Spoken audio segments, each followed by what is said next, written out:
هل يصدق أن رجلاً عراقياً واحداً أنجز في 6 سنوات ما عجزت عنه فرق كاملة؟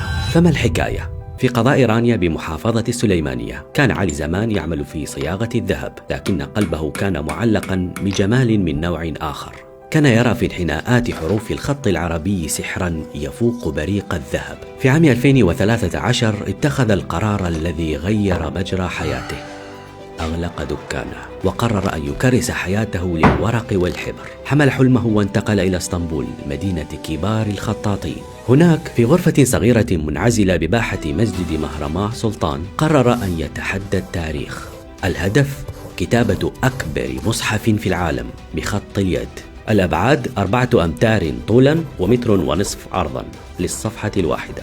التحدي الرقم القياسي السابق أنجزه 9 خطاطين في 5 سنوات. أما علي فقرر أن ينجزه بمفرده وعلى 302 من الأوراق الضخمة المصنوعة يدويا. لم يشتري الورق جاهزا، بل صنعه بيده بطريقة تقليدية مذهلة. هل تتخيل حجم الجهد؟ استهلك هذا العمل أكثر من 25,000 بيضة و150 كيلوغراما من الألوان ومئات الإسفنجات. كانت عملية كيميائية معقدة لتحويل الورق الهش إلى ورق مقهر صلب لا يشرب الحبر ولا يمحوه الزمن. كان يمول المشروع من ماله الخاص ويعمل يوميا من الفجر، لكن الثمن كان فادحا.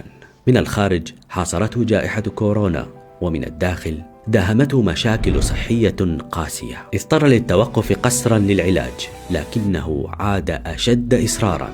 في عام 2025 وبعد 6 سنوات من العزلة والألم، خرج علي زمان من غرفته ومعه المعجزة، مصحف عملاق مكتوب بخط الثلث البديع.